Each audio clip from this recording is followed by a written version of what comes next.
আপনি যদি দুনিয়ার জমিনে চলা অবস্থায় আপনার সমস্ত কাজগুলো যদি আল্লাহর সন্তুষ্টির জন্য হয়ে যায়, তাহলে আল্লাহ পাক রব্বুল আলামিন আপনার আমার খুশি হয়ে একটি স্থান দান করবেন, যে স্থানের নাম হলো জান্নাতুল ফিরদাউস। নাকি বলেন জান্নাতুল ফিরদাউস। হাদিসের ভিতরে আছে আল্লাহ পাক রব্বুল আলামিন মুমিন বান্দাদের উপহার স্বরূপ কিয়ামতের ময়দানে সর্বপ্রথম যারা জান্নাতের সার্টিফিকেট প্রাপ্ত হবে, যারা জান্নাতের মালিক হয়ে যাবে, যারা নেক আমল বেশি সঞ্চয় করে যাবে আল্লাহর দরবারে, তাদেরকে আল্লাহ পাক রব্বুল আলামিন জান্নাতের মালিক বানিয়ে দেবেন। সকলে বলি সুবহানাল্লাহ। এই জান্নাত সম্পর্কে আল্লাহ পাক রব্বুল আলামিন সূরাতুল বাইয়িনার ভিতরে আল্লাহ বলেন 7-8 নম্বর আয়াতে আল্লাহ বলেন ইন্নাল্লাযীনা আমানু ওয়া আমিলুস সালিহাত। আল্লাহ বলেন ইন্নাল্লাযীনা আমানু, নিশ্চয় আমার বান্দা-বান্দীর ভিতরে যারা ঈমান আনবে, ওয়া আমিলুস সালিহাত, এবং যারা নেক আমল করবে, উলাইকা হুম খায়রুল বারিয়া, তাই হলো সর্বোত্তম উম্মত। সকলে বলি সুবহানাল্লাহ।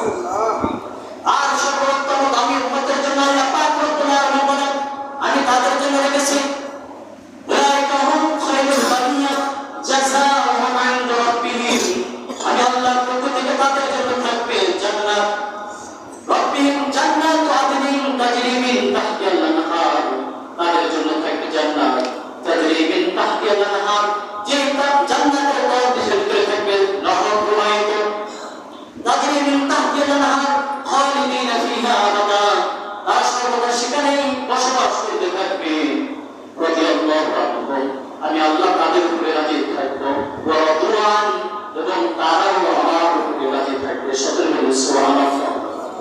আল্লাহ বলেন তাজরি মিন তাহতিহাল আনহার, আমি আল্লাহ তাদের জন্য নহর প্রবাহিত রাখবো জান্নাতের তলদেশে।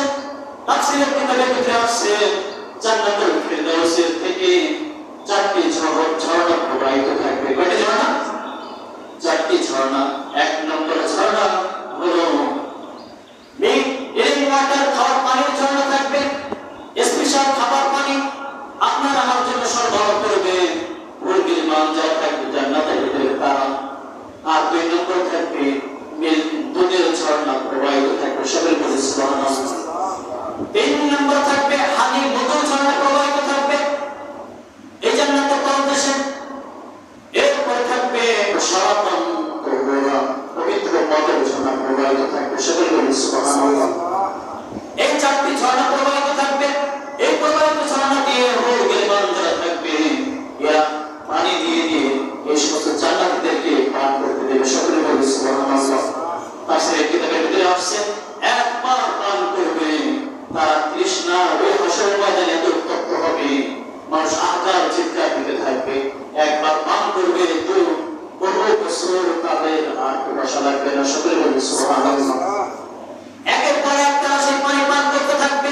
শুধু তাই নয়, জান্নাতীরা যখন জান্নাতে প্রবেশ করবে তাদের জন্য পোশাক পরানো থাকবে, যে পোশাক থাকবে 70 প্রকার পোশাক। 70 প্রকার 70 মডেল ডিজাইনের পোশাক থাকবে একটা জান্নাতের ব্যক্তির জন্য। এই 70 প্রকার পোশাক কখনো ময়লা হবে না। দুনিয়াতে তো পোশাক ময়লা হয়ে যায়, কথাটা কি না, একটা পড়লে পোশাকটা ময়লা হয়ে যায়। আর সেখানে কোনো ময়লা হবে না। আপনার আমার শরীরে এখন যে ঘাম বাইর হয়, ঘাম থেকে দুর্গন্ধ বাইর হয়। তাফসীরের কিতাবের ভিতরে আসছে, জান্নাতের বর্ণনার ভিতরে আসছে, মানুষ যখন এই কিয়ামতের ময়দানে যখন উঠবে, যখন আল্লাহ তাআলা তাদেরকে জান্নাত দিয়ে দেবেন, জান্নাতে যাওয়ার পরে তাদের শরীর থেকে একটা ঘাম বাইর হবে। এই যে ঘাম বাইর হবে, এই ঘামটা বেশ আম্বারা থেকে আরো বেশি ঘৃণার হবে। সকলে বলি সুবহানাল্লাহ। বেশ আম্বারা সব থেকে উন্নত মানের পারফিউম যাকে বলে সারা বিশ্বের ভিতরে, এই পারফিউম ঘ্রাণ বাইর হবে আপনার শরীর থেকে। সকলে বলি সুবহানাল্লাহ। কত সুন্দর জ্ঞান আল্লাহ পাক রব্বুল আলামিন আপনার আমার জন্য রেখেছেন। শুধু তাই নয়, মানুষ যখন জান্নাতে যাবে, জান্নাতে যাওয়ার পরে তাদের জন্য খাওয়ার পরামর্শ থাকবে, ঘ্রাণ দিয়ে তা করবে, আনন্দ উল্লাস করতে থাকবে। শুধু তাই নয়, এই জান্নাতের বিবরণ সম্পর্কে আল্লাহ রাসূল সাল্লাল্লাহু আলাইহি ওয়াসাল্লাম বলেন, যে জান্নাতের বিবরণ দিতে যে আল্লাহ রাসূল বলেন, কোন মানুষের চোখ এই জান্নাত দেখে নাই, কোন মানুষের কান এই জান্নাত সম্পর্কে কোনো কিছু শুনে নাই, এবং কখনো এই জান্নাত সম্পর্কে কোনো মানুষের অন্তরে ধারণা রাখবে না কেমন জান্নাত।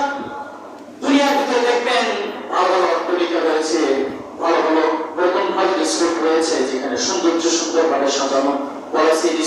রিসোর্টের থেকে হাজার হাজার লক্ষ লক্ষ গুণ বেশি সুন্দরভাবে আল্লাহ দেওয়া জান্নাত। সকলে বলে সুবহানাল্লাহ। আমরা জান্নাতে যেতে চাই কি চাই না বলেন? চাই, কিন্তু দুনিয়ার জমিনে সেই কাজগুলো করা লাগবে কিনা? অবশ্যই করতে হবে। শুধু তাই নয়, তাফসীরে কিতাবের ভিতরে আরো আছে যে জান্নাতের ভিতরে যে বিল্ডিং গুলো থাকবে, একটা স্বর্ণ আর একটা রূপার ইট দিয়ে গাঁথা থাকবে। সকলে বলে সুবহানাল্লাহ। বেশ আমরা তারা করানো থাকবে এই পানি সিমেন্ট যেগুলো আমরা ব্যবহার করি। সকলে বলে সুবহানাল্লাহ। এমন ভাবে সুন্দর কারুকার্য থাকবে জান্নাতের ভিতরে, মানুষ থেকে অতিবন্ধ হয়ে যাবে। মানুষ দেখে বলবে যে দুনিয়ার তুলনায় জান্নাতে আল্লাহ যে নিয়ামত আমাকে দান করেছে তা তো কিছুই না। আল্লাহ পাক রব্বুল আলামিন দুনিয়ার ভিতরে যা দিয়েছে আমাদের তার থেকে হাজার হাজার গুণ লক্ষ লক্ষ গুণ দামি জিনিস আমরা পেয়ে গেছি। সকলে বলি সুবহানাল্লাহ। অতএব আল্লাহ পাক রব্বুল আলামিন যখন আপনার আমার উপর খুশি হয়ে যাবে, আল্লাহর পক্ষ থেকে আল্লাহ নিয়ামত করে দিয়ে দেবেন। শুধু তাই নয়, আল্লাহ সূরার ভিতরে আমাদের জানিয়ে দিয়েছেন ওয়া ফাকিহাতিন মিম্মা ইয়াতাখায়্যারুন ওয়া লাহমি তাইরিন মিম্মা ইয়াশতাহুন। আল্লাহ বলেন জান্নাতের ভিতরে জান্নাতীদেরকে আল্লাহ বিভিন্ন প্রকার ফল ফুল খাইতে দেওয়া হবে। এই ফল ফুলের একটার ভিতরে 70 প্রকার স্বাদ থাকবে। সেগুলো বলি সুবহানাল্লাহ। বিভিন্ন মডেলের ফল আল্লাহ তাআলা সেখানে দেবেন। দেখবেন দুনিয়ার জমিনে আমের রঙের একরকম, আম দেখতে একরকম, কাঁঠাল দেখতে আরেক রকম, পেয়ারা দেখতে আরেক রকম, লিচু দেখতে আরেক রকম। তাহলে ঠিক কিনা? আল্লাহর নিয়ামত কিভাবে আল্লাহ তাআলা ছড়িয়ে রাখছে দুনিয়ার ভিতরে। জান্নাতের ভিতরে এই নিয়ামতগুলো আপনার আমার জন্য থাকবে। আপনি বলে যাবেন, সঙ্গে সঙ্গে ডাল ধরে সামনে চলে আসবে। আপনি খাওয়া শেষ করবেন, ওই আবার আপন আপন জায়গায় যে ডালগুলো আবার করে ফলে পরিপূর্ণ থাকবে। সকলে বলে সুবহানাল্লাহ। এমনভাবে আল্লাহ জান্নাতের ভিতরে আপনাকে আমাকে ফল খেতে দেবেন। শুধু তাই নাই, ওয়া লাহমি তাইরিন মিম্মা ইয়াশতাহুন। আল্লাহ বলেন জান্নাতের ভিতরে গুনাহ পাখির গোশত খেতে দেওয়া হবে। সকলে বলে সুবহানাল্লাহ। পাখি উড়ে যাবে, বলে যাবে পাখি খেতে, কত সুন্দর সুন্দর পাখি মনে যাবে, সঙ্গে সঙ্গে গুনাহ হয়ে সামনে চলে আসবে। সকলে বলে সুবহানাল্লাহ। খাওয়া শেষ হবে না, আবার পাখি পাশ দিয়ে উড়ে চলে যাবে। সকলে বলে সুবহানাল্লাহ। জান্নাতের ভিতরে মানুষ যখন যাবে, সর্বপ্রথম যে খানা দেওয়া হবে সেটা হলো তিমি মাছের কলিজা। সকলে বলে সুবহানাল্লাহ। সর্বপ্রথম জান্নাতে খাওয়া হবে সেটা হলো মাছের কলিজা। এই যে আরো বিভিন্ন প্রকার খাবার থাকবে, এই সব কিছু পাওয়ার জন্য আমাদেরকে নেক আমল করার দরকার আছে না নাই বলেন? নেক আমল করতে হবে, আল্লাহর সন্তুষ্টি অর্জন করতে হবে। আপনি যদি সে আল্লাহর সন্তুষ্টি অর্জন করতে পারি, তাহলে আমি সেই জান্নাতের